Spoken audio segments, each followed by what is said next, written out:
It's the Premium Pete Internets, Show. welcome back to another episode of the Premium Pete Show. Sitting here with my newly friend, okay? And this is what I really love about doing stuff like what we do here. And it's I have a friend named Mark Zablo, Cogent, his agency. He introduced me to Eugene Remm, who is sitting in front of me. And what I really like about Eugene, before I even get the hell into this episode, is you're a co-founder of Catch Restaurants, but and a bunch of other things we'll get into. But you said, hey, listen, come out to the restaurant and experience what we do.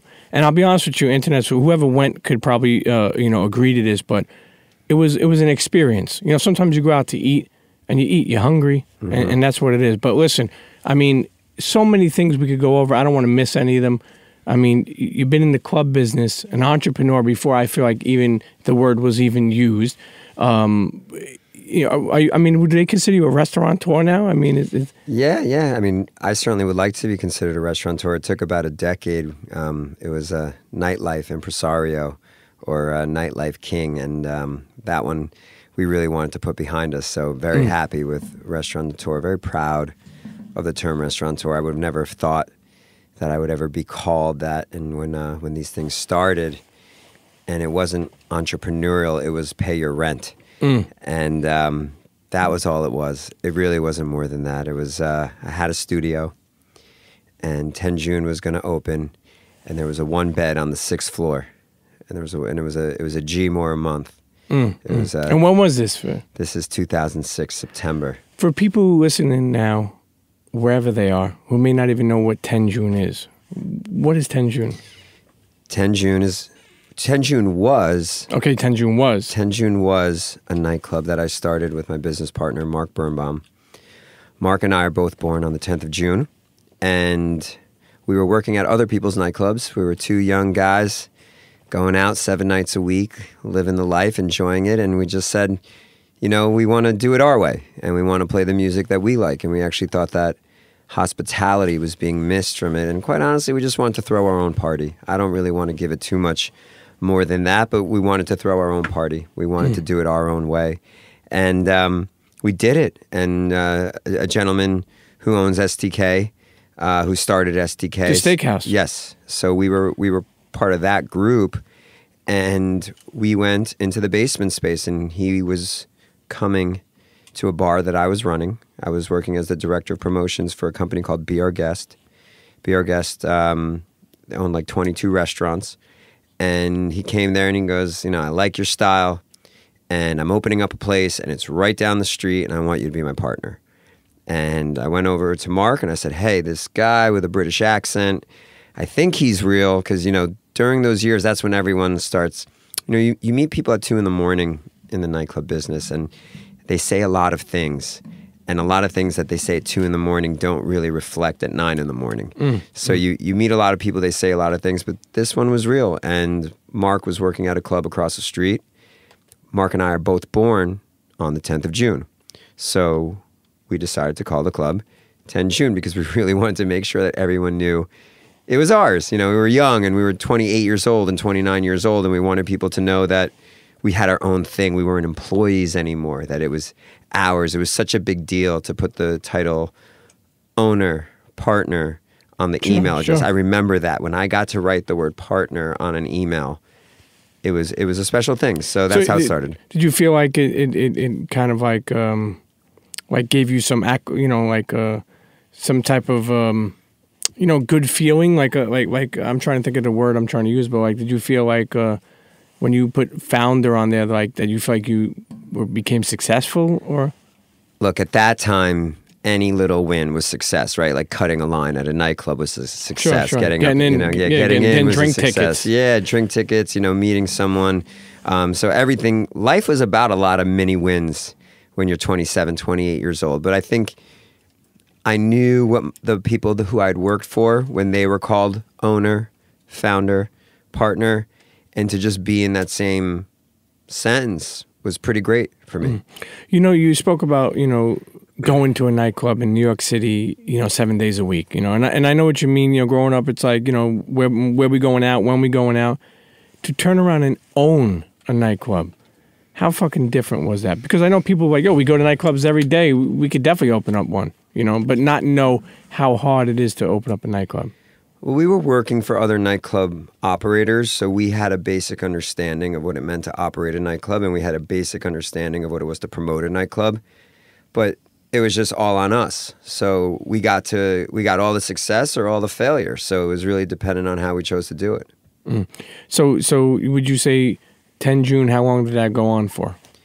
TenJune was open for about 8 years, which in nightclub years is like 150. It's like dog years? Yeah, you know, it was funny because other nightclub people would come in and we definitely had our moment. And they're like, oh, you got the crown now. And I was like, what does that even mean? They're like, oh, no, you're the hot spot now, but my spot's opening up in 6 months. And I didn't really understand it. We're still just living in the day. You know, like we got up every morning. We had to do the things we needed to do to open that night. And there was no plan. And there also wasn't much of a blueprint at that time. You know, everybody that was doing nightclubs at that time, if they weren't in Las Vegas, they were just hanging out at one nightclub. It wasn't such big business as it became later on in our careers. What about like somebody like Peter Gation? Is that somebody who's like a competitor or at the time? Or Peter Gation, I know because when I was 16, I went to the Limelight. Sure. By the time I was 28, there's not a soul in New York who knew who Peter Gation was, and that is or the Patch. That outside of the people who really worked in the business or watched.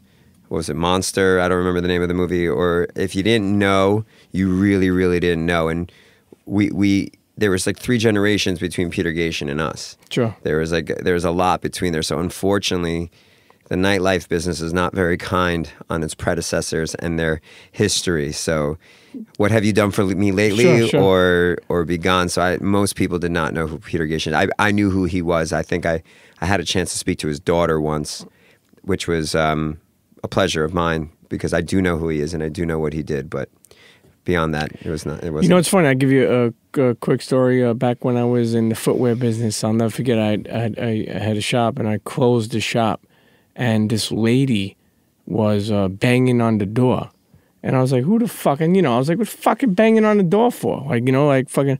You know, trying to be respectful, but you're banging on the door. So and she had a little kid with her, like, you know, not a little kid. He was like maybe like 8 or 9, and I opened the door and I was like, "Can I help you?" And she's like, "Yeah, I need those shoes. I didn't know you were going to close." I'm like, "Well, it's after, you know, our closing time."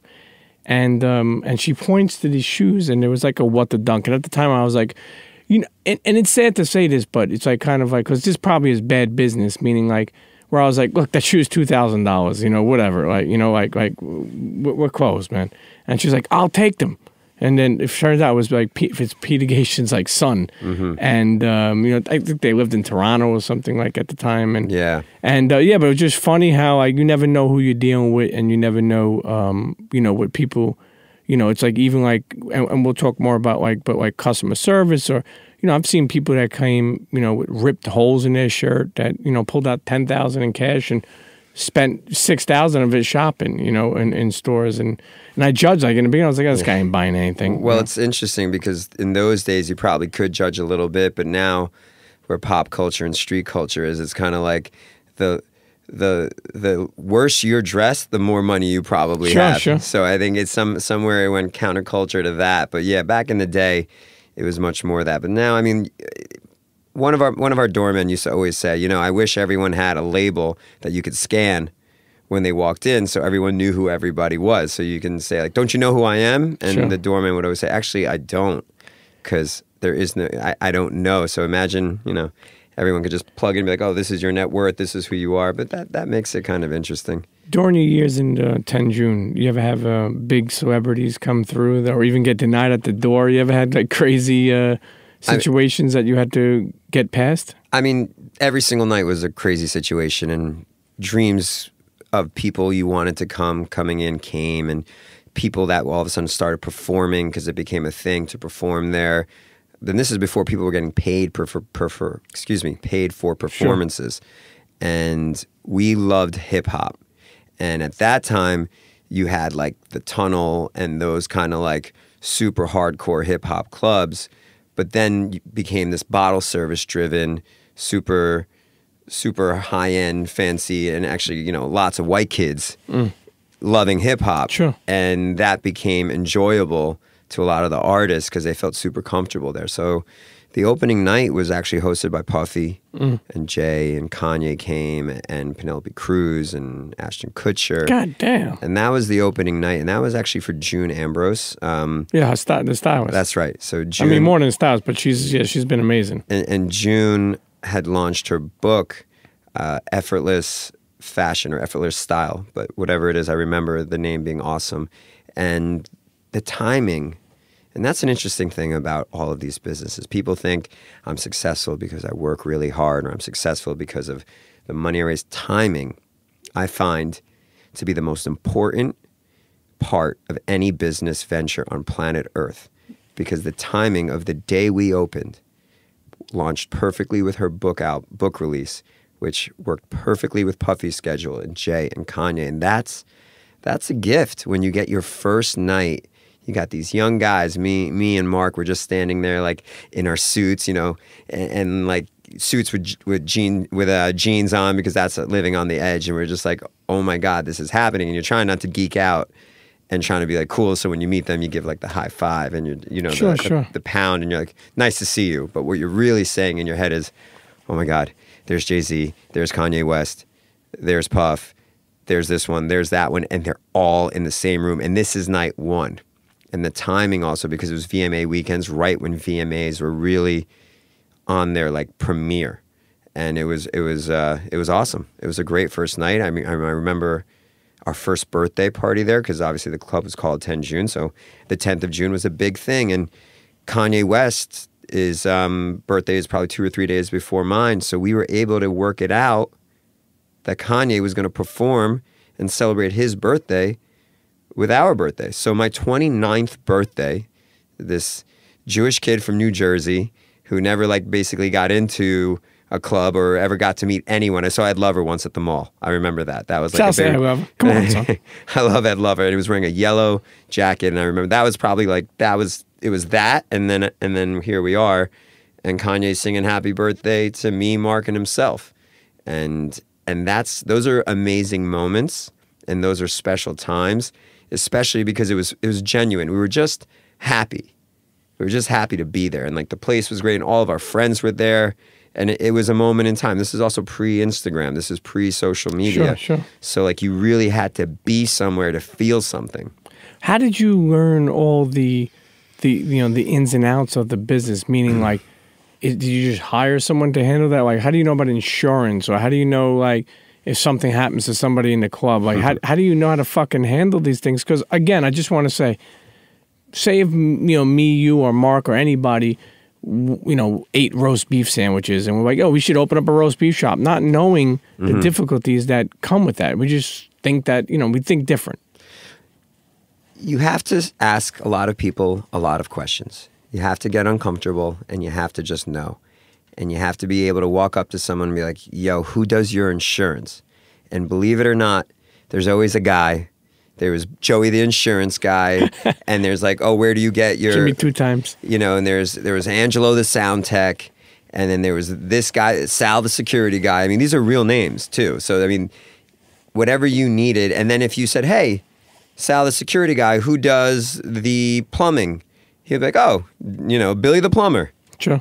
And once you get in a certain network, whether it be restaurants, nightclubs, the right person is there for the job. So Danny the lighting guy, that's a real guy. He does all of the lighting and electric work, and he's a real person. And if you've opened up a nightclub in the past 10 years, he's been doing it, and that's how you kind of figure it out. But those things you kind of figure out on the fly. The things that are the intangibles is those that can actually create the experience and run a business. So it's usually one or the other. There's people who can create the vibe and do the bang and like all that amazing stuff, and there's people who can run a business. The key is who can do both.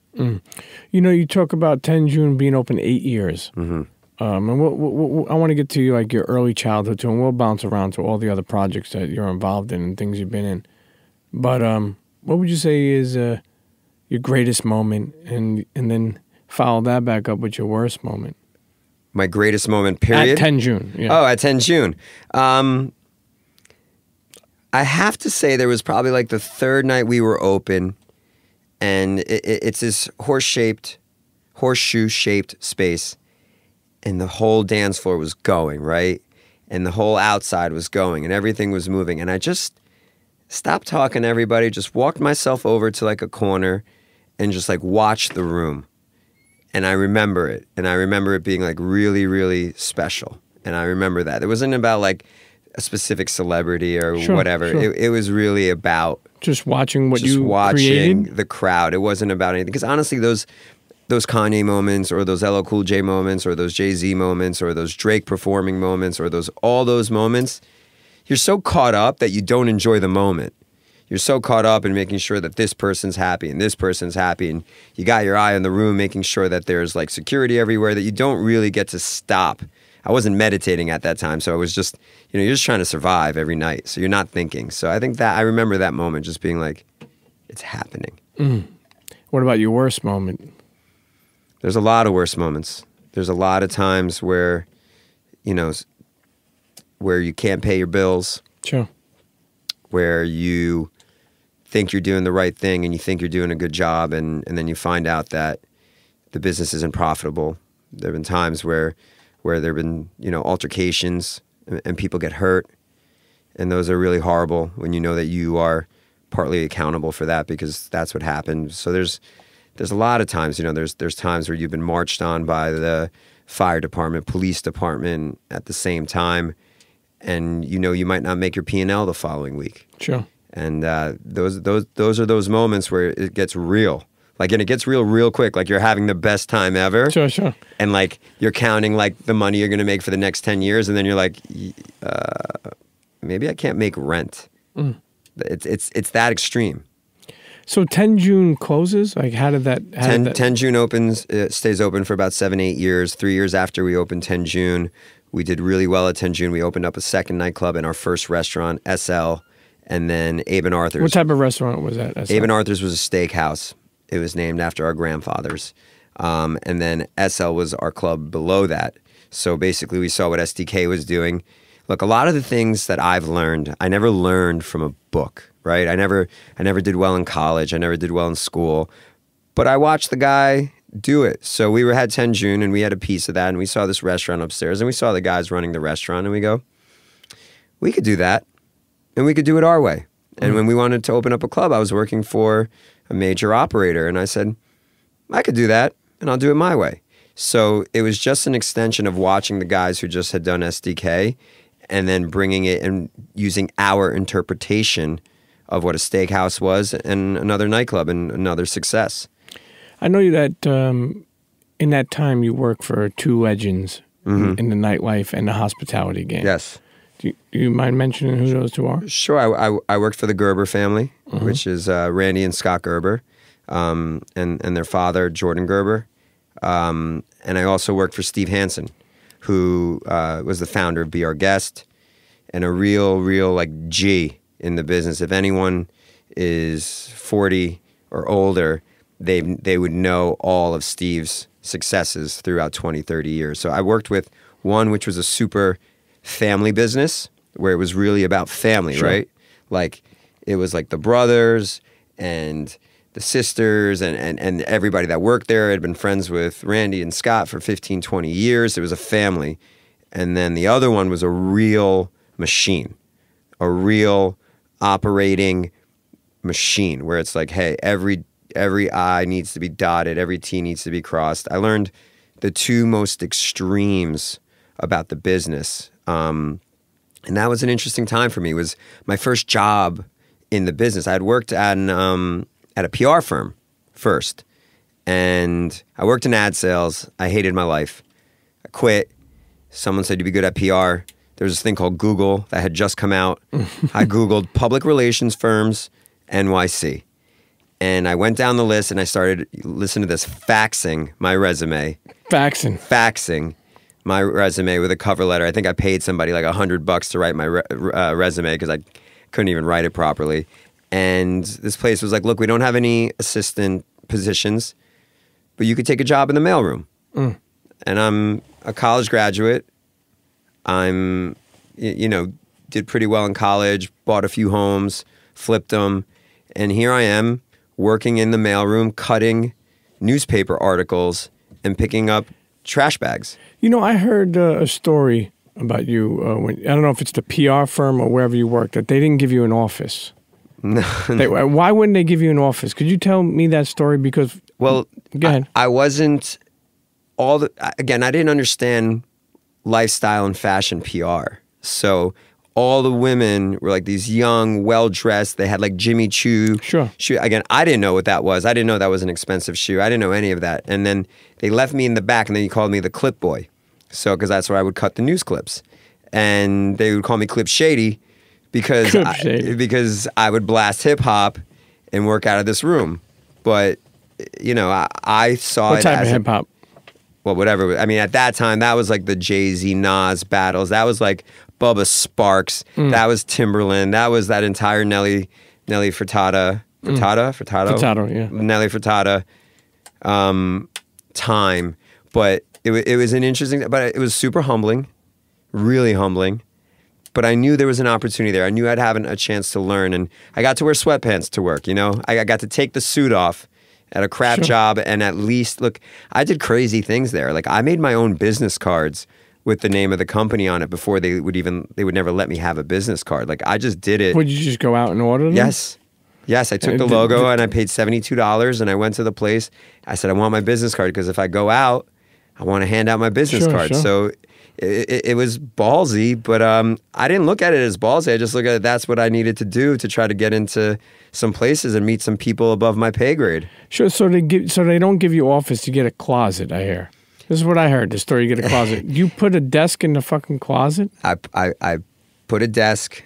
I asked if I can spend $500 to design that room for the other interns, but I really used it for myself. And that was it. And I stayed there for about 9 months, and then they finally gave me an assistant position for the head of events.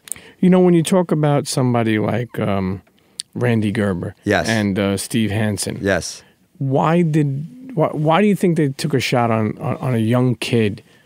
You know, I mean, you know, just a young kid. Like, why did they take a shot on you? The same reason I probably would take a shot on any young kid right now if they walked in the room saying the things that I would probably say, which is, hey, I don't need to talk about vacation days.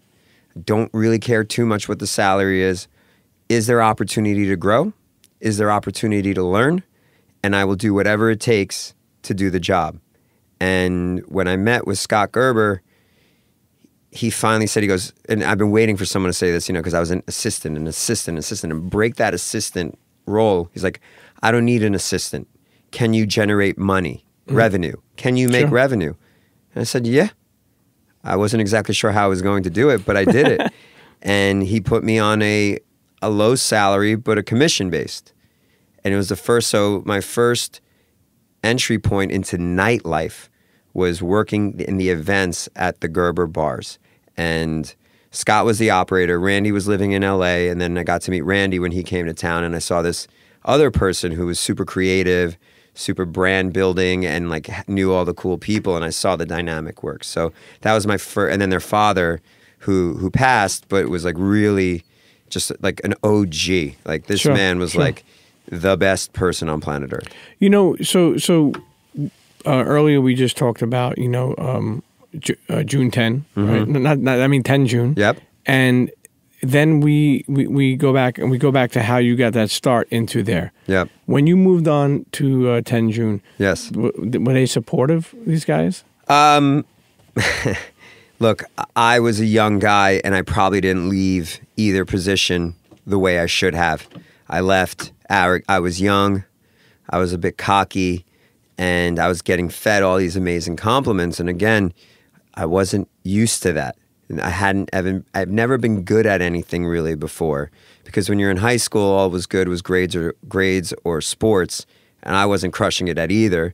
And in college, I was barely passing school. You know, so to finally be good at something and to be feeling a little good about your pay going up and the accolades of people, I definitely could have communicated my ability to move on better. But, you know, Steve Hansen, who's a mentor to me and a really amazing operator and truly one of the probably smartest people in the food and beverage space, and I don't know anyone in New York who would disagree with that, found out I was going to open TenJune and gave me a package to stay. It was a really great package.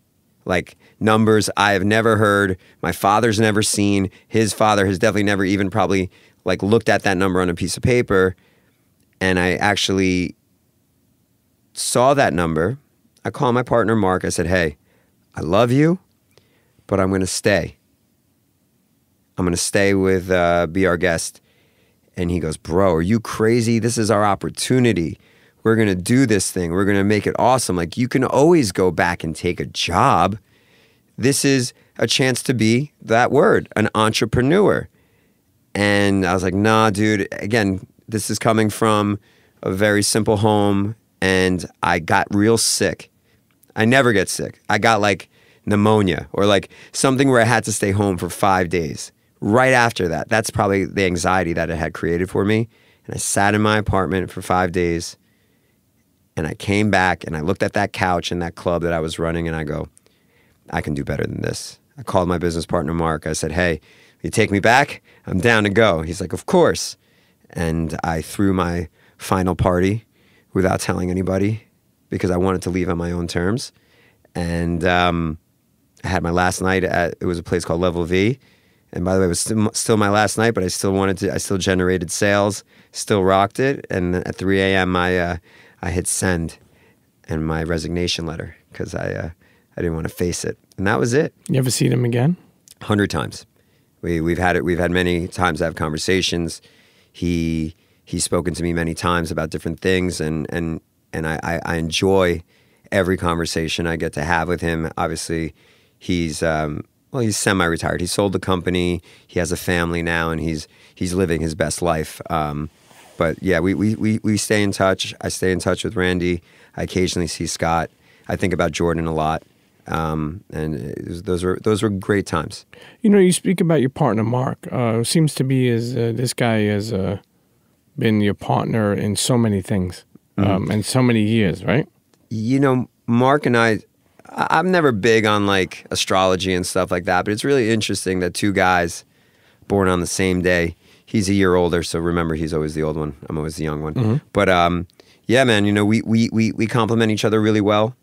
Him and I versus the world, and for those 10 years, those were really that decade of the nightclub business and stuff like that. It was really awesome, and we really worked together really well.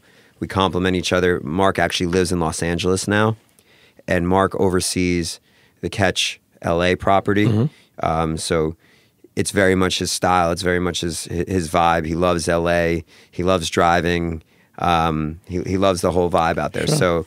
Well, he's not going anywhere if he drives, but, you know, there's so much traffic. But the reason why I even brought him, and not to cut you off, the reason why I brought him up for is because having a friend as a partner or having a business partner, that early on, did you ever, like, you know, like get a contract, or did you just, is this like one of the rare moments that you kind of like shook hands and you guys have been?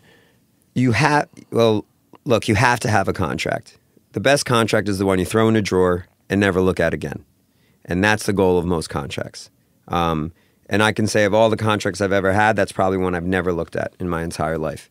But I could never do well in a business that I was 100% by myself. I work well in a group. I work well in an environment where everyone shares their thoughts and opinions. I also know very much that there are a lot of things that I am not good at. And that is a self-awareness that I think I caught very early. And to surround myself and complement myself with someone in any business or in any situation who can balance me out. I know I have my pros, I know I have my cons. And to find someone who does different things but where you can meet in the middle, that's a rarity. And there was always trust. And I think it's really as simple as that. And two people having each other's back, it's a grind out there, and especially back then in the nightlife world. It is not a kind place. Sure. It is not a place where people are honest with each other. The word integrity and business values, it's just kind of like, bro, you're the man. Turn around, bro. That dude is played. You know, I mean, that's piece of shit. That's it. That's yeah, it. no, I know. I mean, it's like anybody. It's like people love music, they hate the music business. People love going out to a you know, maybe you like going out, but you don't like the you know, club in, you know, industry or club. That's right. You know, so to speak. I mean, I think it has a lot to say about that. You know, let's take it back a little. You know, you weren't born here, right? No, You were born in Russia. I was born in Russia. Now, what did Dad even do out in Russia? What did Mom do? And what even made them come here to Brooklyn? And go to all places, Brighton Beach. What did somebody say? There's a lot of Russians down here. We better come down to Brighton Beach. Well, look, you know, my mother and father are super quiet, simple people. Grew up with a very simple life. But in 1980, when I was 2 years old, they saw, you know, they saw a cement wall at the end of their future. And for how simple they are and what they do every day here in America, they took the biggest risk, and they were willing to get on a plane and come across the world, and you couldn't check out where they were going. You know, some dude was like, you show up here and we're going to take care of you. And I think they gave him, I think we came with $7,000. And that was what my father had saved. What did he do out in Russia? Well, it's funny you asked that, because before we came out here, I met with my parents this weekend, and I asked my dad, I said, you know, were you a student? Were you a good student? He's like, terrible. And I never knew that, because they were always hard on me for my grades. But now that I look back on it, it was my mom who was hard on my grades. My father was easy because he was terrible at school. But my father hustled. Look, everyone in Russia hustles, right? You got to remember, this is communist Russia. So no one has like a job where you can make more than the next guy. The shoe guy knows the meat guy. And if your family needs shoes and your family needs meat, they switch. Sure. So that's really what it was. So my dad was, you know, a very quiet guy. My mom was a music major, and very great, kind, simple people, and just got up in 1980 when Russia was allowing Jews to leave. So we had to go to Italy for 6 months while we got our paperwork. And then we end up in Far Rockaway, Queens, actually, was the first stop. And, shout out to Queens. Yeah, shout out to Far Rockaway, Queens. And, you know, my mother, my father, his father, and his mother. And we separated the family because my mother's side was like, what are you doing? You're leaving Russia. You're leaving the family. What are you, nuts? This is like the best place on earth. And we took, they took the biggest risk, bigger risk than anything I can ever say. Everyone talks about entrepreneurs and, oh my God, we risk our lives every day for this stuff. No, they left everything they know and everything they had, and they came with a map, right? And 7 Gs. And that's it. They had to learn a new language. They had to find jobs. They had to find how to get to the grocery store. I mean, I got to tell you, I would have a hard time with that right now. If you sent me to China right now without a phone, without a translator, and you said, figure it out, I don't know how, you know, whatever successful entrepreneur I am, I don't know how quick I'd bounce back. You know, growing up, Mom and Pops didn't have a lot of money. No. You know, I remember speaking to you even, you know, and we'll get into that a little bit more, but even like, just like Pops maybe wasn't, just like my Pops maybe wasn't the most loving, or like, let's go out and go to Yankee games or play ball or whatever. Right. And I know this is a hard fucking question. I don't really even like questions. We're just conversations. Yeah, yeah. But how does somebody like that grow up like that, doesn't have a lot, that comes from parents that, you know, good people, but, you know, maybe they just didn't. How the fuck does somebody like that become to a point where you get successful? Like, what do you credit that to? Meaning, like, where you're like, oh, you know what? Like, what do I credit? What do you credit your success to? Thirst. Because that's something you cannot teach. You cannot teach someone to be thirsty. You're either thirsty or you're not. So by not having anything, or by being limited in the things I could have as a child and growing up, it made me want to go get every single thing I ever wanted.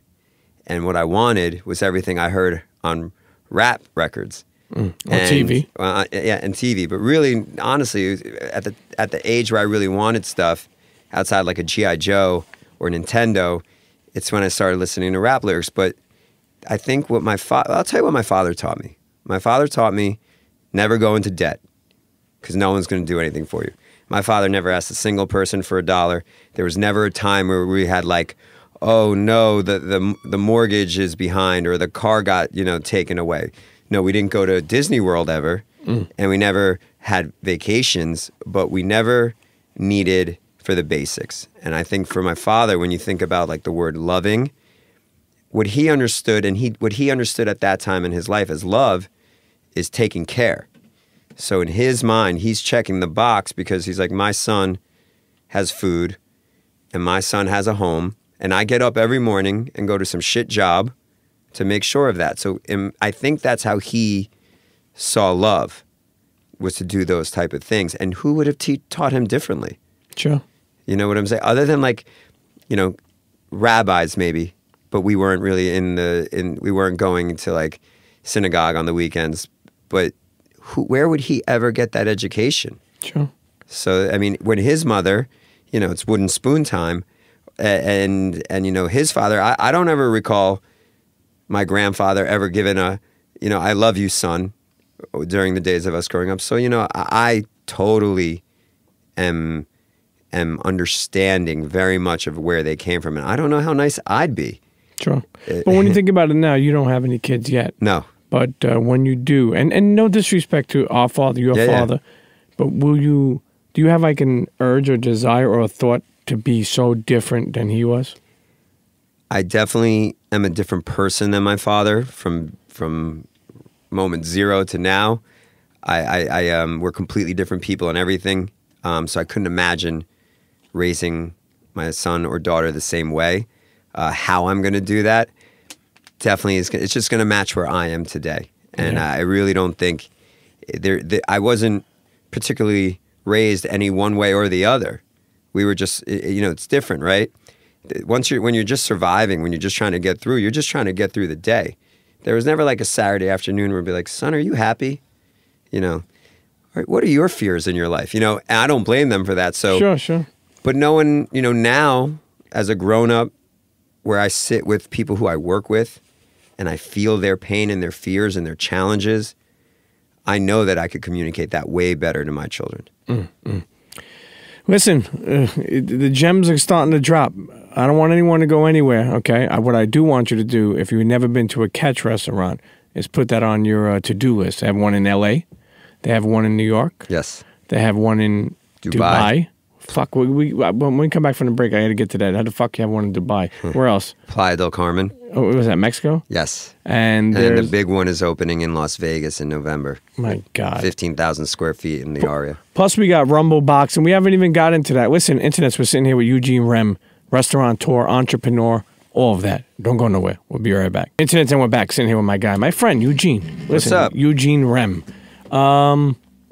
We spoke about TenJune. We spoke about how, even before then, speak about being in ads, working in ad agencies, working in, what's the name of the company? Be Our Guest. Be Our Guest. And then we speak about even just jumping out of, working lane and getting a project like, TenJune. Mm-hmm. But then we spoke about it even closing, right? Mm-hmm. Yep. And what was your ideas to even, what did you have in mind to even do? Like after, TenJune closes, you could, what I'm thinking right now is what Mark said. He said, you could always go get a job. Yeah. Did you think about going back to a regular job? No. That's the back on the wall. That's that place where you don't really want to go. But, look, things were hard and there was a challenge, and there was a time when where we had 14 places on the signature, the email signature, right? And then fast forward 18 months later, and we had 3. And that's an interesting time. You opened up, now maybe before that, I want to make sure that people are getting this story right. You opened up, so you had TenJune, right? You want me to give you the quick history line? Yep. TenJune, September 06. September 09, Abe and Arthur's in SL, our first restaurant, our second nightclub. Then we opened up Catch in 11 September, which was a 450-seat restaurant, which is still open, thriving. At the same time, we opened up Lexington Brass, which is our restaurant in Midtown on 48th and Lex, in September 2011. We then opened Catch Miami, the General Finale, HQ at Revel Casino, SL in the Hamptons. Wait, how the fuck did you get into a casino? How does that happen? Well, there's a company that's paid $2.2 billion to build a casino, and they needed a nightlife operator, and ourselves and another group from Las Vegas partnered together to open it. And the place was super successful. For the 2 seasons it was open, and then the impossible happened, which was that the hotel went bankrupt. But how does that happen? You spend $2.2 billion on a casino. You build a casino that isn't towards gaming. You focus on lifestyle and yoga, and you don't make it work right. And in a time where people just want to gamble, smoke, and party, you counter programs everything against that. So everything goes against you, and the casino can't even stay open. And it's closed still to this day. It's just $2.2 billion of steel. They didn't have Sam Ace Rothstein running that joint. That's the fucking reason why they didn't. That's right. They didn't count blueberries. They didn't count blueberries. Equal amount of blueberries in each muffin. That's right. So you did you mention Finale? I did, General and Finale. Yes. So what's life like when you open in all these places? Like, how did you focus? Like, now you had a company, right? So yes. So there was employees and lots of employees, lots and lots of payroll, lots and lots of employees, lots of friends on the payroll. Does that work out? A lot of people say, I forgot who said, many people say you don't work with your friends or it's tough hiring friends. But then there was I forgot who, actually the guy who founded Venmo had on. He said he thinks it's great to work with hire friends. What's your thoughts? I think every case is specific. I think if your friends are friends and as well as amazing operators are great at what they do, then win-win. Mark is my business partner. Mark is my friend. It's been a great business partnership and great friendship. Other scenarios where friendship was the reason that people got promoted and the reason that people moved up, and that didn't work out. So I would say that like guys that I liked, just because I liked them, I kept them around. Sure. And they didn't necessarily, what I really needed to do was hire above them so that they could have gotten an education. Instead, I took the time to blame them when things went wrong. But there was really only one person to blame when things went wrong, and that's myself. Sure. And what I did wrong was I started to blame everybody else for all the problems that were happening instead of taking the time to be like, you know what, like I'd be like, you're not focused and you're not paying attention. It was like, no. I'm not focused. I'm not paying attention. I'm not putting in the real work. I'm not strategizing. I'm just living my best life. Sure. I'm paying attention to articles that are written about me as if that's me. And that is the kiss of death. That is the beginning of a downward spiral. And that is what happened to us, where we, I call it like the 3 little piggies, right? What's your house made out of, right? Straw, stones, or bricks, right? And we were made out of straw.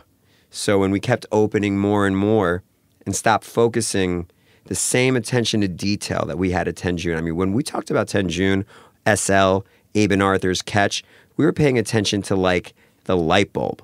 We were paying attention to who worked in the bathroom because that's how important it was.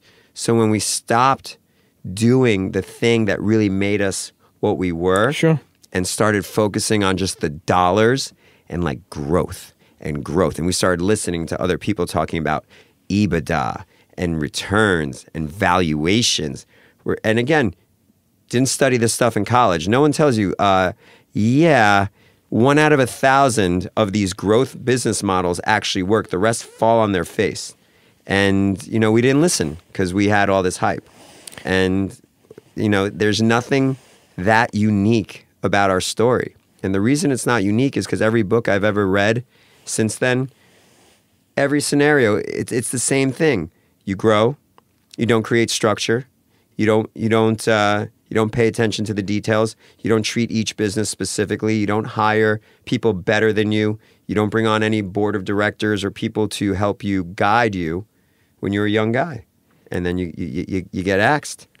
With all those projects and restaurants and the Atlantic City, the Revel, it's funny because when you mentioned it, I'm like, damn, man, I remember that. Yeah. And you know, how did this all come tumbling down as far as like TenJune was closed? Like, why was TenJune closed? Why was all the other ones, why did they close like that? They all closed within a year of each other because Mark and I made a conscious decision that what we were doing wasn't working, that places were not making money. And one day we just looked at each other and looked at the P&L and said, hey, we're going to have to do that thing that you read about or you watch in the movies where you shut them down, you find the places that are working, you remove a lot of the payroll that was on board, and you bring it back to the basics and you start over. And that was a really hard 12 months. There was a lot of money that was being lost. There was a moment in time where I thought I had made a good amount of money, and everything I'd have ever made, I had to spend to keep the places alive in order to get through that time. Sure, sure. So, long story short, without boring anybody, was that you look at each other and you say, hey, back to basics. Here's the positive. And I know everyone's like, you know, it was all this, there was a lot of negative. And every day, like when we were trying to sell one of the properties and trying to get out of them, and then a deal fell through and a landlord was being so difficult, and then lawsuits and hiring litigation lawyers. I mean, this is out of a movie, and I know nothing about this sort of stuff, so I'm learning as I go. And, you know, this is where I started to like really work on my spirituality and getting a little bit more about what's important to me and how this all works. And someone very close to me goes, every obstacle is an opportunity. If your accountant calls you and said you owe $500,000 in taxes, you say, thank you so much. And I go, what are you talking about, bro? That's like stupid. That's a problem. He goes, listen to me. You say, thank you very much. Because if you can handle that $500,000 problem, you're never going to make it a $3 million problem or a $5 million problem. And if you can fix it at that number, by the way, none of these things happen. I pay my taxes. But if you can fix them, then you're going to grow. And you can either look at it like, let's fix it when it's like a small problem. It's kind of like when people like ruin their health, right? Like no one suddenly dies of a heart attack, right? Everyone's like, oh, he suddenly died of a heart attack. No, sir. What you did was you ate like shit for 25 years. Sure. You didn't take care of yourself. You didn't work out. And then you dropped dead. But for 25 years was not suddenly. So anything that had happened in our business wasn't sudden. It was actually when things were awesome is when we were at our worst. But when things were bad, when we were closing the places, we were actually at our best. Because that's when we put in the real work. And that's what's gotten us back to where we are today. That work we did when things were wrong has helped make everything right. And that's really easy to say now that everything's said and done. Sure, but sure. when someone's going through a hard, and this is like a big part of why I came on here, is to kind of tell people, it's not about to brag at all about the things I'm doing, but to really tell people like, hey, when things are challenging, you could really look at it as an opportunity. And if you're not being challenged, and if you're not at that point of break, then you're not even hitting your potential. It means if you're at that point, that's exactly where you need to be. And even if you fail, you haven't failed. And I think it's really important because we would never, ever be where we are today if we just didn't go through that. You had to go through it. You know, you speak about closing down a bunch of you know, restaurants and clubs, and I'm talking about, you know, almost, I think we spoke about almost like $20 million, maybe. Yeah, a lot. $30 million. Who knows? It's a lot of money. A lot of money. And when we sat and ate dinner a couple of days ago, I told you, I says, you know, and you know, I guess I'm just being honest, but maybe somebody like me, I would have probably had to refocus, and maybe I would have shut the lights off, or maybe I would have put the covers over my head for a day or two. Not saying long, maybe a week. You know, I feel like you have a burning desire to win. And then you also said something to me about if you do something, you know, if you do something great, then you're good for another one. Like try and do it again. Yes.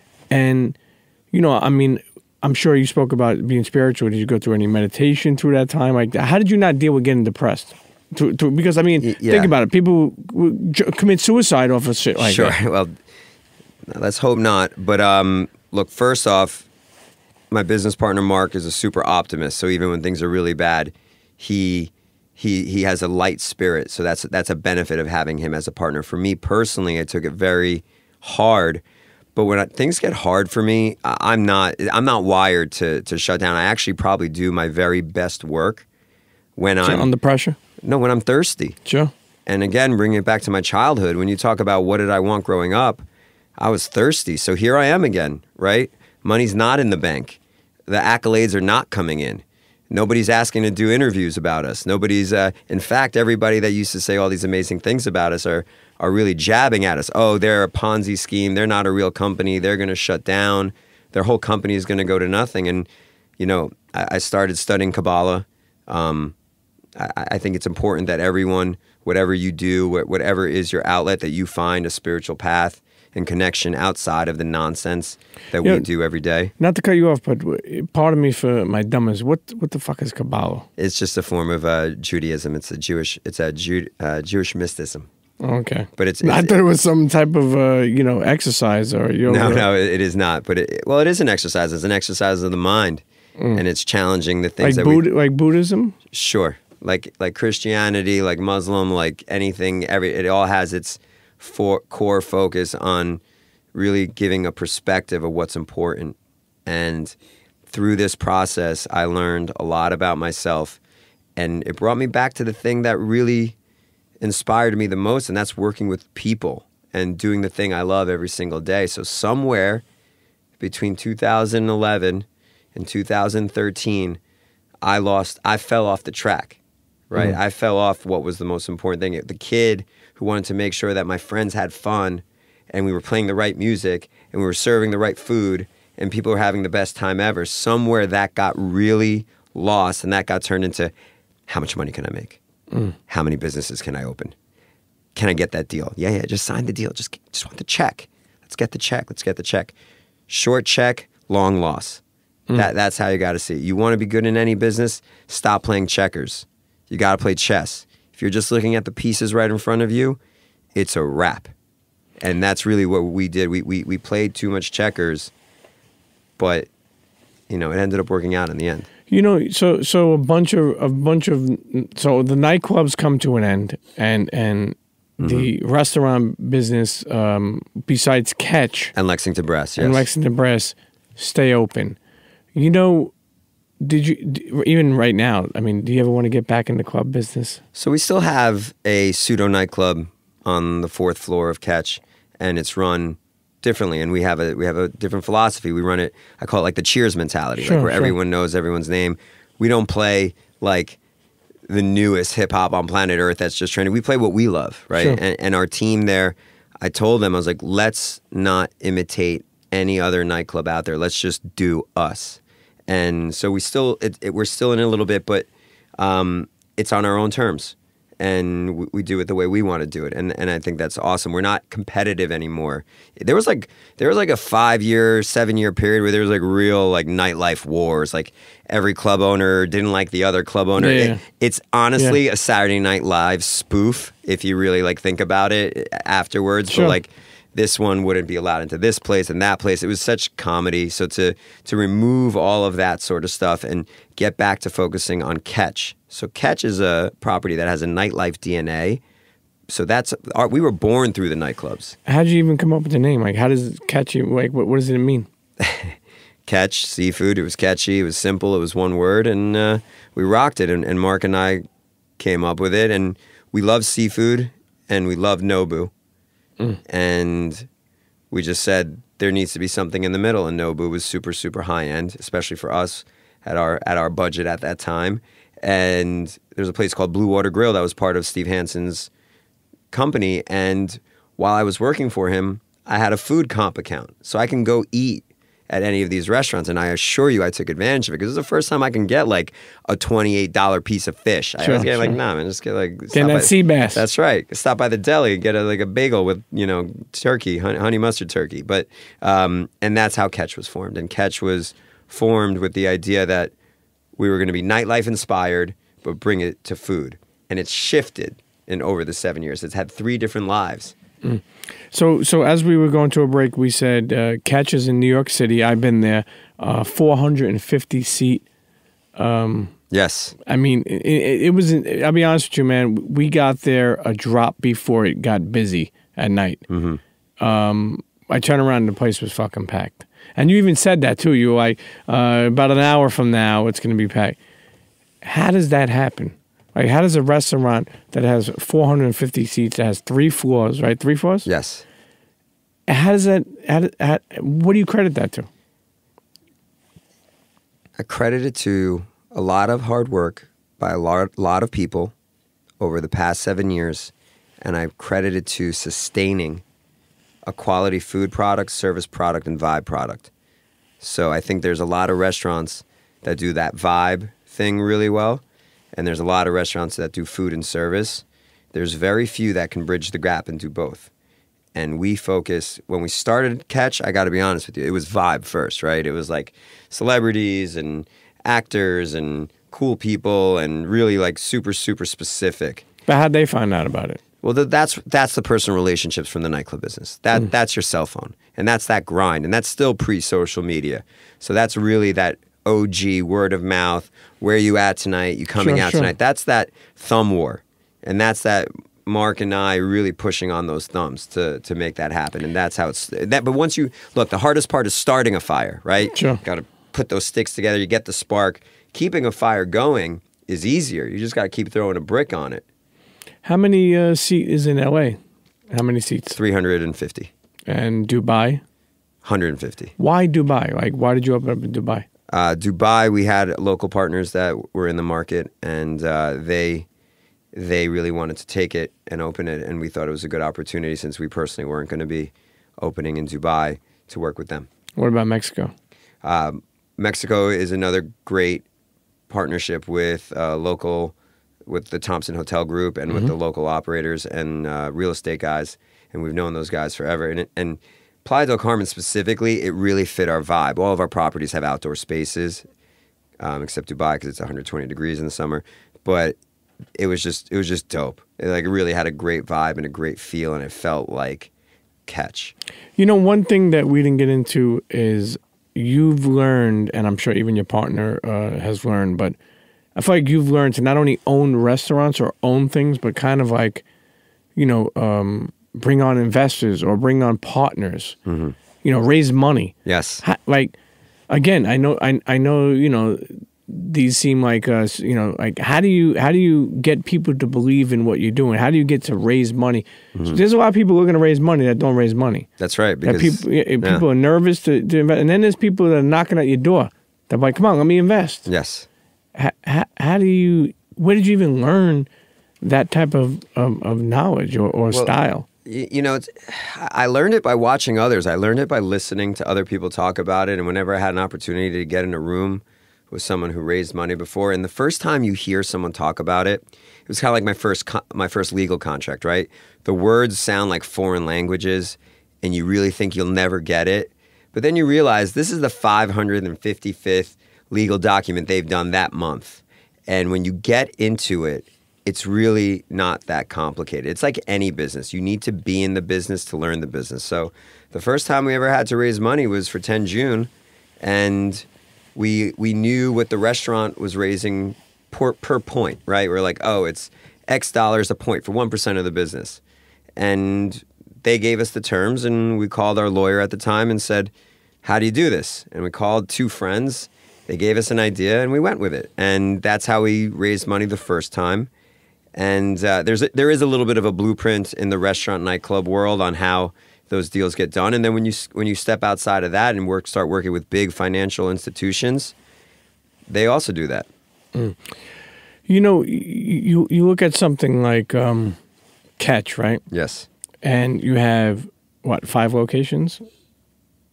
Yes. Okay. Well, the fifth one will be opening in November. In Vegas. That's the mothership that's in opening. Vegas. Why is that the mothership? Well, I mean, it's a real special place. It's 15,000 square feet. It's right off the casino floor in in my opinion, one of the best casinos in all of Las Vegas. What's that? Aria. Okay. And it's Rockwell designed, and it's super whimsical, and it's really a culmination of everything we've accomplished in New York, in Los Angeles, because getting to Las Vegas is kind of the mecca for our business. That's where you go when you've proven yourself on the East and West Coast. So you have, obviously you dabbled in so many different businesses, restaurants, nightclubs. I mean, you gained so much knowledge. I'm sure it obviously made you a wealthy person.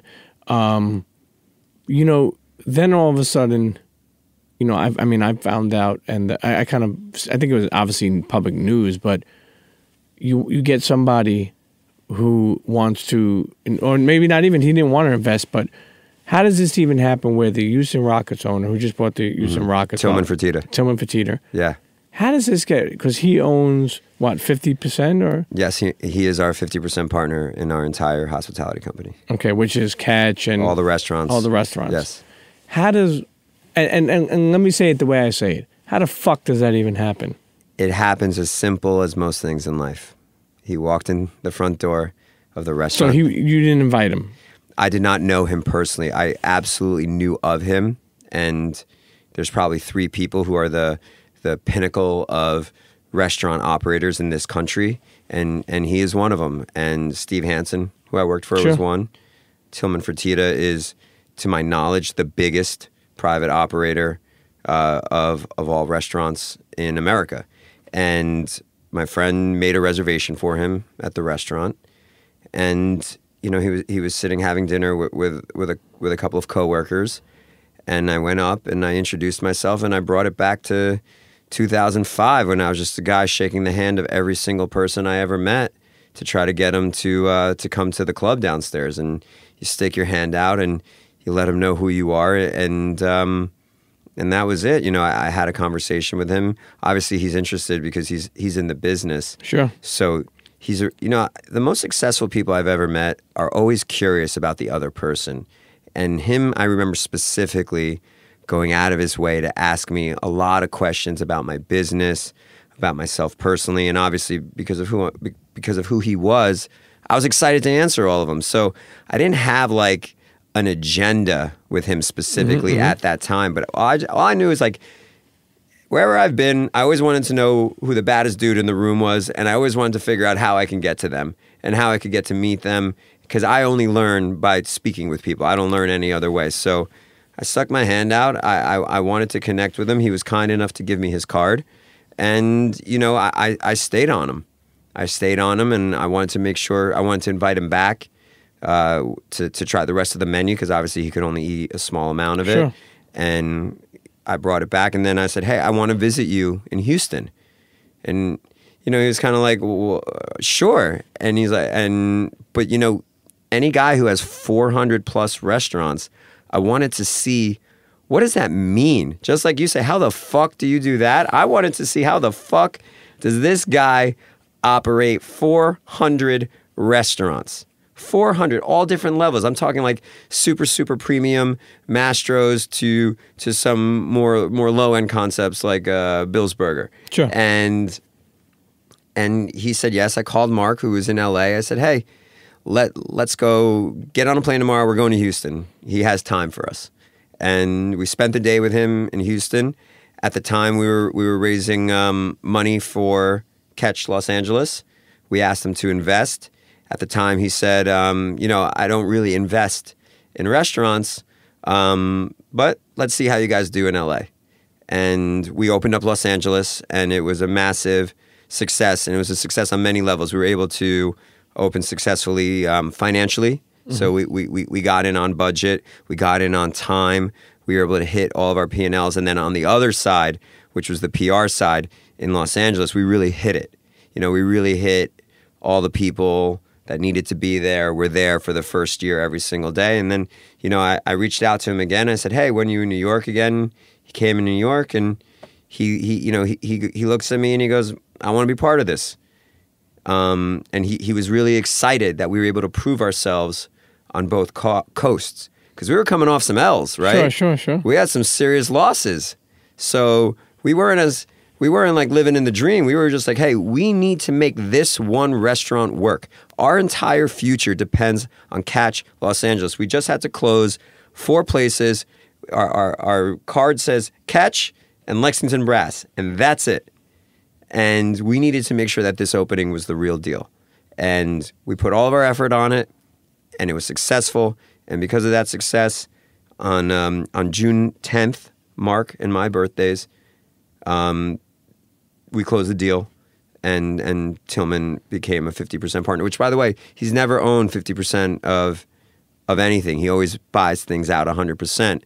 But he was super interested in how we operate, because that's what smart people do. They see people who operate differently. They see the next generation, and he wanted to be part of that. So it's been an awesome ride. It's been about a year, coming up on a year, and the man is, obviously he bought the Houston Rockets after he purchased us. So he's become a lot more high profile, and he's also got that show on CNBC, Billion Dollar Buyer. But he's a real deal. He's a real deal dude, and they do it big in Texas, and he does it big. He's everything he promised, he's delivered on. Everything he said, he's let us do. Where did 50% come from, though? Is that because he wanted to be even with us? So Okay. he wanted to be something where everyone shared. So that's an easy number where it's like we're in it together. We're in it 50-50. So some people, you could have probably had a chance to get out of it. Did you ever think of that? I never thought of it. I've been doing this for a long time. I love that restaurant. More importantly than the restaurant itself, I love the people I work with. And I couldn't imagine not being involved with those people and that restaurant. I love it. And I love it even more because now I got a guy that can help us grow. And do so many things. It's funny because a little bit earlier I said, you mentioned to me when we met up a couple of days ago, he says, if I do something great, I want to be able to do it again. To me, that's success. I always have one more in me. And then you turn around and you decide to open, and this is what, correct me if I'm wrong, 15 months ago, Rumble Boxing? January 9th, 2017. Which Rumble Boxing is explained as what? What do you call it? You call it a fitness? How do you break it? Boxing-inspired group fitness workout. See, that sounds beautiful, but I don't even know what the hell that means. For people listening at home, right? Yeah. What exactly Sure. is the meaning of Rumble Boxing? Rumble Boxing is a 60-person class that's 45 minutes long, where you walk into the room, we dim the lights, we blast the music, you spend 22 minutes doing full body workout, and you spend 22 minutes boxing on a 185-pound water bag while we bang out amazing hip-hop and house and make you feel like you're in a nightclub environment, and we make working out fun. Now, why did you have the water? Like, why water? Well, water dissipates a lot of impact on your wrist, on your elbows, on your shoulders, on your back, and it was different. And when you hit it, it feels like a belly, right? It feels good. And you feel tough, and you feel good. And it had this swaggy, like, teardrop shape, which the whole time I've ever hit in boxing, it's always been that sandbag, Sure. dad bag. And I don't like anything traditional. Our restaurants aren't traditional, and boxing had something that had been so traditional for hundreds of years. And we just wanted to flip it on its head. But what made you, like, you think about it, what made you say, like, just wake up one morning and say, hey, you know what, I'm going to open up I'll tell you. So, look, I was looking to do something in addition to the restaurants. I was looking to bring out a little bit more of my creative side. And, someone said to me, I was coming up with all these different ideas, and it wasn't ready yet. I knew I loved fitness. I was working out all the time. I was an early investor in a company called Flywheel, which did really well. And I knew I loved working out. It was the only thing I loved doing more than eating. And I've learned for me to be successful in any business, I got to love what it is. Sure. If I had to actually do it just off of like data and like off of like, I don't know, anything other than what I love, I would fail at it because I wouldn't be able to lead with gut. And I wanted to get into fitness. I had a trainer and he left the state and he was, and my options were as follows: $250 private, or go to a gym with a bunch of criminals and literally smell like a dead, you know, like someone died in the gym with no air conditioning. So there's nothing in the middle. And it was our interpretation of a fun workout, and boxing had not been made fun. I know it's a corny word, but it's a simple word. No, I get it. Fun. And boxing and hip hop and fashion all went together, and that's how it kind of came about. You know, one thing I like about it, I visited Rumble, and it was packed. And what I really liked about it, and I was telling you guys when I was there, is so during you know, I got a preview of like them getting ready for a class, and I just pictured myself, because that's what, you know, the type of guy I am. I like to like picture the situation I'm in, and I was like, man, if people come here, and first of all, it was like 79% women, so, or 82%. I mean, I'm doing 71. Numbers. Okay, I'm sorry. 71. Hey, listen. So that was beautiful. But second of all, I thought to myself, I says, and I mean this from my heart. We spin. People, you know, we spin. I'm all over the place, and so is so many other people, obviously.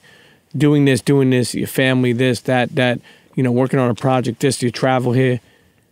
I felt like that class was a chance for people to unwind, maybe get rid of some of their frustrations. Or wind up. Yeah, but kind of like, you know, kind of like release some of your tension. Absolutely. And kind of like, you know, give people a chance to, because people are stressed, man. People complain about everything. People complain about fucking Instagram not being in chronological order, man.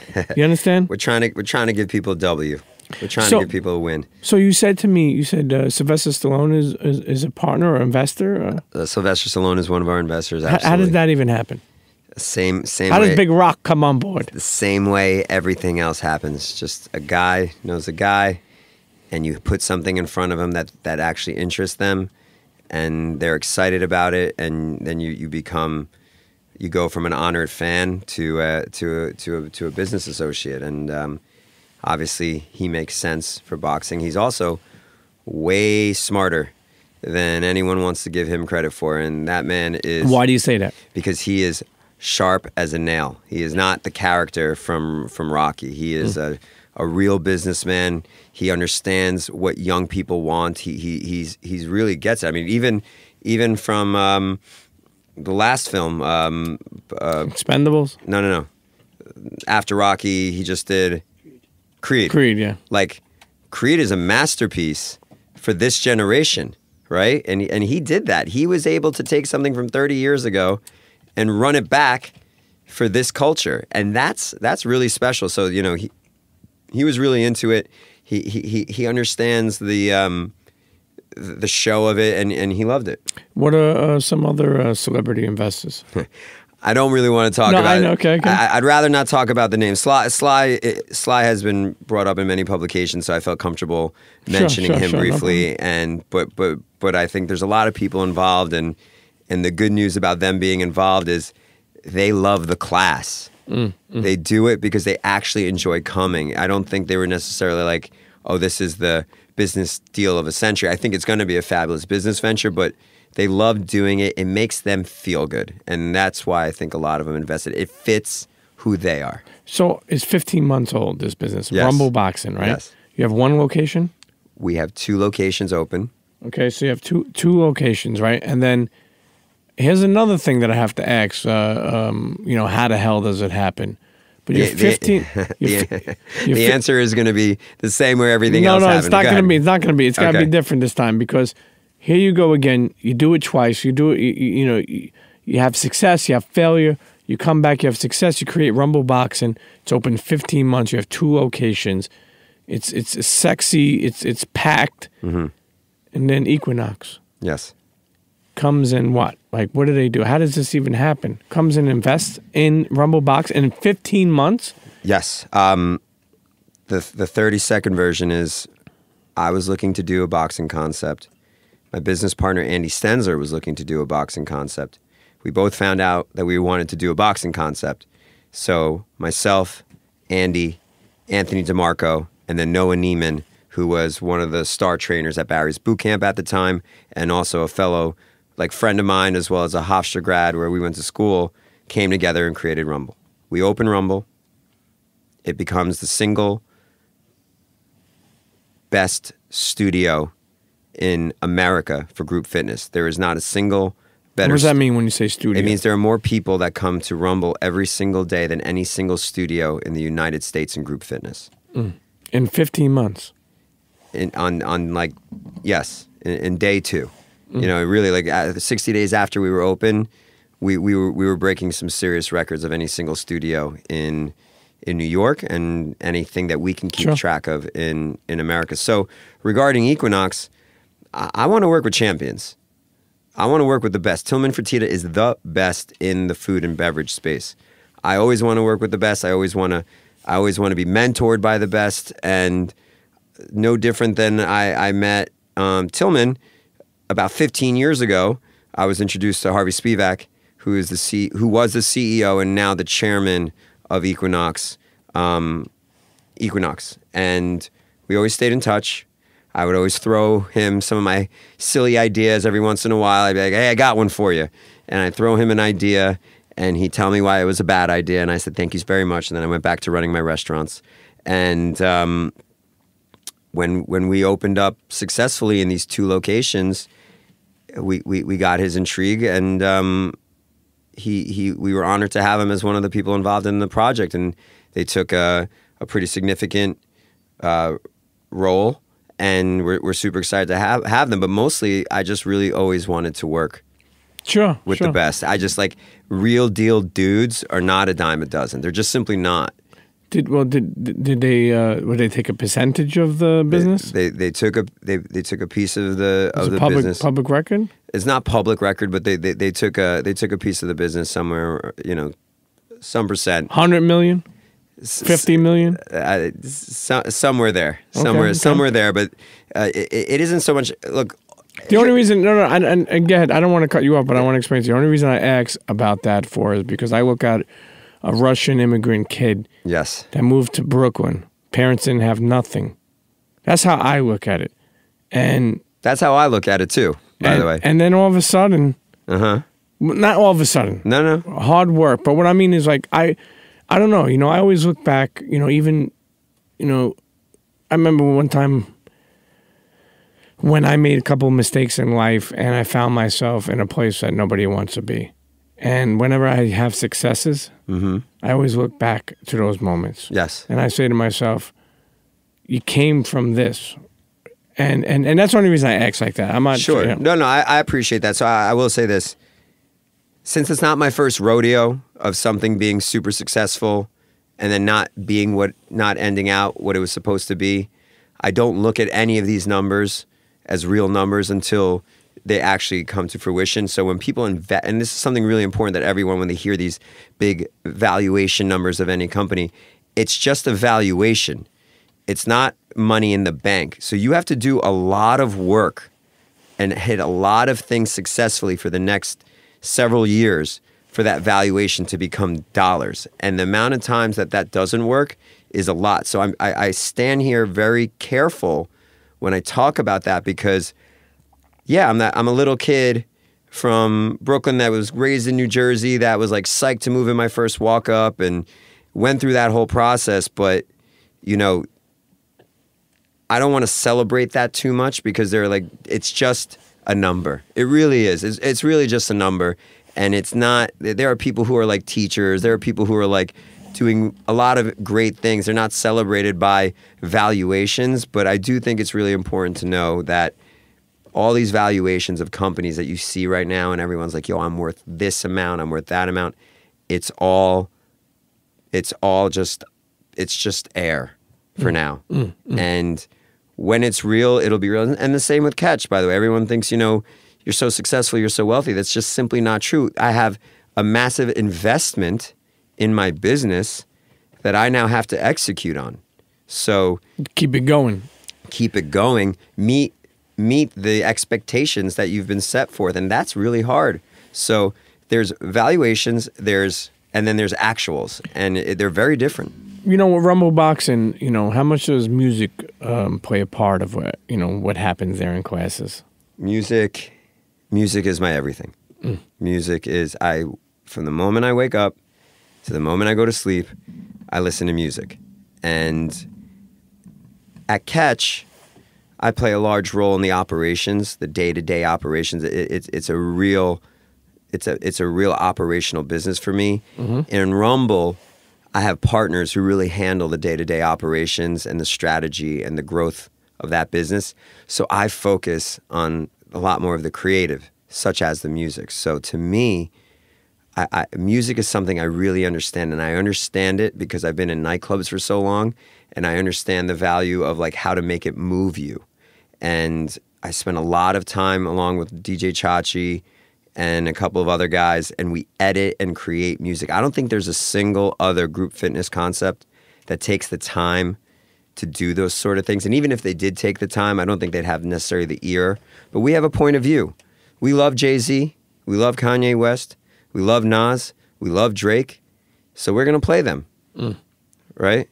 You know, and if you diss Nas, I'll probably never play your record or any one of your artists at our place, because we have a point of view on that. We think Biggie is the best rapper of all time. So we make a Biggie Buddha in our property. We have pop culture references throughout the space, and we love the music from the 90s and 2000s and early 2000s, like that feel good, and also EDM. You know, big fans of a lot of the EDM scene, the Tiestos, the Alessos, and the Calvin Harrises of the world. So what we do is we blend them. You know, we covered a lot, and somebody listening to this who wants to start a restaurant, I don't know, maybe wants to start a project like Rumble Boxing or Group Fitness, wants to just be an entrepreneur, because so many fucking people want to be an entrepreneur these days. Yes. What's some advice you would give them? You know, if you asked me 3 years ago and I gave you some advice, I would have been completely wrong, right? Or 4 years ago, whatever it was. And I'd be on top, right? I was on top at that time, and I would say, do the X, Y, and Z, and you'll be good to go. And then no one really did ask me much advice when we weren't doing great. But when we weren't doing great, I probably would have given you the best advice, because it was what to do when things are tough. There is no silver bullet to how to do this. And I've spent the last hour and a half or whatever telling you how I've gotten here. And some people say, yo, I work 22 hours a day. Every day I don't sleep. That's not me. I sleep. There are people who are like, no. You have to read all day long, and you have to do this, and you have to do that, and you have to be ruthless. That's not me. I'm not ruthless. I think of people first. So I think everyone does it differently. But to be a successful entrepreneur, I think we'd have to take a step back and ask what defines success. So if you is a successful entrepreneur rich? Or is a successful entrepreneur one that motivates the people that he works with and inspires the customer that he has? So is the successful entrepreneur a family man, or someone that's arrogant and just think the world is about him? So what is success? And I think that's a really important thing. And what I would share with everybody is success is different to anyone. But in this world where, you know, like in this 360 world, where there is no more one-dimensional, because we have the internet and we have videos everywhere and we see everything, it's impossible to judge success on any one specific thing. And to me, success is 360 success. So of course, and I don't bash someone, but if the only thing you're successful at is doing business, but you're unhealthy and you're not kind to people, and you're not caring to your kids or your parents, you know, are you successful? Or did you just work on the one thing that came easy to you, which was business, and didn't spend one damn minute working on the other things? So to me, if you want to ask what I think a successful entrepreneur needs to do, it needs to work on their strengths, because those are the things that come easy to them, but really get uncomfortable with the things that they're not great at. And in this world where people can pretty much work wherever they want, the successful ones are people you really want to inspire. And I don't think inspiring anymore is about like how much money you have in the bank or how many Rolexes you have. And if you drive a Ferrari, you know, in fact, I think if you drive a Ferrari and you show that flash, you're uninspiring. So I think you really need to identify, and the word success is very different to different people. And that you have to ask yourself, what is success to you? And if you want to really understand that, ask everybody else what success means to them. And there is no one person that's going to give you the perfect path. Sure. You just put your face in front of every single person and be curious. Ask questions. How did you do this? How did you do this? If you could take 1% from every person you met, put it together, and figure out how that works in your life, that's how you become successful. And that's what I think a successful entrepreneur is in today's generation. You know, I'm sure you had a bunch of fears growing up, and maybe even at an older age, like some insecurities. Yes. Were you able to tackle them through your failures and successes over the years? Look, everyone has fears and everyone has insecurities, and I have one nightmare, right? The nightmare is I wake up, it's my final semester of college, and I hadn't been going to that last class, and I'm going to fail. And I'm going to have to be sent back from school. And then I wake up, and I'm like, I'm 39 years old. I'm in my house. Like I'm 18 years removed from that, but somewhere that still scares me. So yeah, I still think I don't deserve anything that I have. I still think that all of this can be taken away from me tomorrow. I still feel like if I'm not sometimes aggressive with people I work with, that they can mistake my kindness for weakness. And those are things I have to work on. I have to trust more. And I have to feel good and believing that everything happens for a reason, instead of just thinking that anyone who thinks they control everything is out of their damn mind. They think I got myself here. You know, you as we wind this episode down, you got married. How long ago did you get married? Well, we went to City Hall in April, so technically 2 years ago, but the wedding was about 2 years ago. Yeah. Yes. You know, it's most people, you know, obviously people get married, but being a very busy, you know, entrepreneur, you know, a lot of things on the plate, you know, what's the reason to get married? Like, was it because you wanted to be a family? Was it you don't want to be lonely, or you just found somebody that you could share your... Because the reason why I say that for is because some entrepreneurs, or sometimes when you're chasing your dreams and your business, it's hard to have somebody else, you know? Right. For me personally, and I'll only speak for myself, my wife is the bridge to all of my successes. Plain and simple. From the day that I met her, and everything that's happened in my career from the time that I met her has been the best version of myself. She brings out the best in me. So when someone's... and I've had people say to me, married, huh? Bad for business, huh? And I'll be like, man, what a stupid, stupid sentence. It's bad for business. Again, you're being very one-dimensional. What I found is when I became a better husband, I became a better businessman. Sure. And when I stopped caring about me being number one and put that attention on someone else, that's when I really learned empathy and understanding. And that's when you realize the world is bigger than yourself. So to me, you know, I don't have children yet, but marriage is the first step to that. So to me, that family, I say it to her all the time. I go, she is the bridge to all my success, everything. Listen, Catch, let's go back over it. First of all, Catch is, check him out on Instagram. Check him out in real life, okay? Internets, I want you, listen, I went to the New York one. I plan to go back. Just a real great experience. There's nothing like enjoying good food or should I say great food. And I'm not just saying that. Anybody who listens knows I don't bullshit, but great food with great experience. Rumble Boxing, was that Rumble_boxing on Instagram? Mm-hmm. Eugene Remm, Eugene Remme on Instagram. And what else? I mean, is there anything else coming besides? Wait, actually, Rumble Boxing is 2 locations.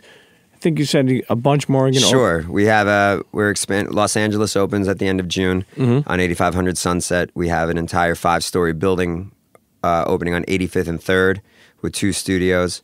We also have San Francisco opening, Washington D.C. opening, and Philadelphia opening all in the next 6 months. Oh man, listen, I'm close to Philly. I'm going to come there for that.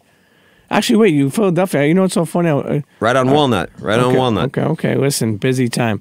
But listen, what I do want to say is, as we end this episode, so many different avenues of success, so many different avenues of failure that you have gone through, so many different, never giving up, and that I give you credit for. But I always want to say this, and I think it means a lot. When you have someone who wasn't born here, even though you were young, you didn't come from money, to get where you are is something really special. It's something you should be proud of. Not to lose focus on what you're doing, but something that you should be really proud of. To know it's not about money. It's about creating. Like, think about it. Like, I think about, you created a place for people to work. Like, people who are in catch making great money, providing for their family because of an idea that you had. Right, but that immigrant status, that ability, that lack, is what got me here. If I didn't have that, I think about that sometimes with my friends who maybe their father's a billionaire. Like, what are they inspired about? Like, what was their push, right? If they're not a billion in one air, they're a failure. That sucks. So to me, I'm excited. I'm glad I'm not, I never walked in a room and someone said, "Oh, you're Michael Remm's son." That never happened. And that allowed me to be whoever I wanted to be. So for everyone out there who's struggling, who doesn't really know, my dad didn't get me that interview, or my dad didn't do that for me, or my family's not this. You have a lot more opportunity than you can imagine, because you can do anything you want. If your dad's a dentist, you don't have to become a dentist. You know what I'm saying? Like, you could do anything that you want because you're on a fresh canvas. And in this world, man, you could do anything you want, period. Internets, go check out Catch. They're going to be all over the world soon. Go check out Rumble Boxing. Eugene, listen, I appreciate you taking the time to stop by. Love the journey. Continued success. Can't wait to we see a young Eugene. I'm going to bring him I'll get him a nice pair of kicks, okay? I'll get him a nice pair of kicks. I appreciate that. Thank you. Internet, see you next episode. Thank you. Cheer.